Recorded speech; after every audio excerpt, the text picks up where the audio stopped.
quickly, waving her free hand dismissively. "I know the rest. It's a good story, I'll give you that." "It's true," Nancy cried, a little giggle behind her defiance. "It's where the name Scarlet Cove comes from, and it's been called that for as long as anyone can remember. It had a different name before that day, apparently. There was so much blood from all of the beheadings, the water in the cove was stained scarlet for weeks." Liz pursed her lips, not wanting to burst her friend's bubble. She did not want to inform her that it would probably take the blood of tens of thousands to run down the hill, not soak into the soil, cross the rocks and sand, and then stain the water. "It's a good story," Liz repeated. "Very imaginative." The steep slope levelled out, allowing Liz to catch her breath. She had passed the castle many times on her evening walks with Paddy, but she had never seen it like this before. Someone had gone to the trouble of uplighting the entire decaying medieval structure with blood-red floodlights. After 15 years in the Greater Manchester Police, little scared Liz. But just looking up at the castle, on the night before Halloween, made her gulp a little. She paused to scratch behind Paddy's ears as Nancy ran towards her boyfriend Jack, who was on the edge of a group of what Liz could only guess was 200 people, if not more. Fires burned in old barrels, vendors sold food from trucks, men handed cartoonish severed head balloons to children. A small part of Liz was surprised at the effort the town had put into celebrating an ancient tale, but a big part of her had come to expect nothing less from Scarlet Cove. "What do you think, boy?" Liz muttered to Paddy. "Do you believe the legend?" "Of course he does, babe," a familiar, squeaky Essex accent announced from behind her. "You need to book yourself in for another trim. It's split-end city up in that ginger nest of yours."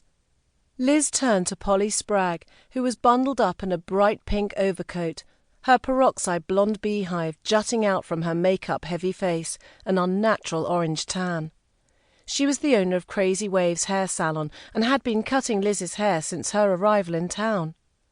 "I think you might be right, Polly," Liz said with a small chuckle as she stood up fully, her eyes drifting to the man on Polly's arm.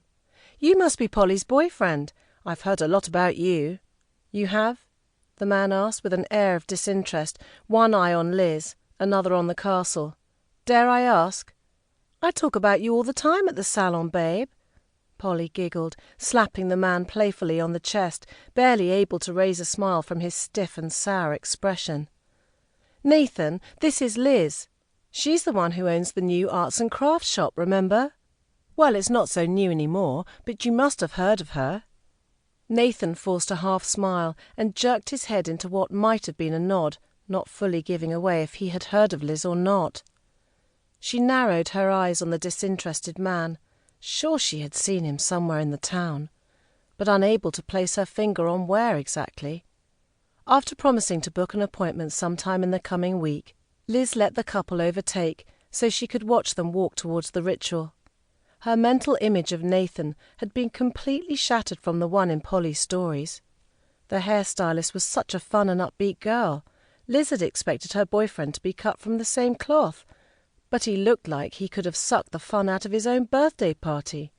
She could not remember the last time she had seen two people more unsuited to each other.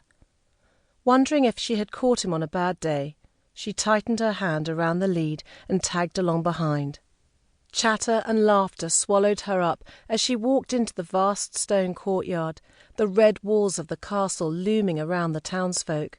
Distant music drifted in from concealed crackly speakers, and the scent of barbecued sausages and burgers pricked her and Paddy's noses. She pushed through the bundled-up crowd until she found Nancy, who was draped across Jack. They were sitting on what appeared to be a fallen stone column, with Jack's best friend and local farmer Simon on his other side. Simon smiled meekly at Liz, and she smiled back, her stomach performing a somersault, making her wonder if she was really 42 and not 14. "Get a grip of yourself, woman," she whispered under her breath, pushing forward a wider smile. "Good to see you both." "You too," Jack said, slurping from the mouth of a beer can as he reached out to scratch Paddy's head. "Didn't think you'd be the ghost-hunting type, Liz." "Oh, you know me," Liz said with a shrug as she looked around the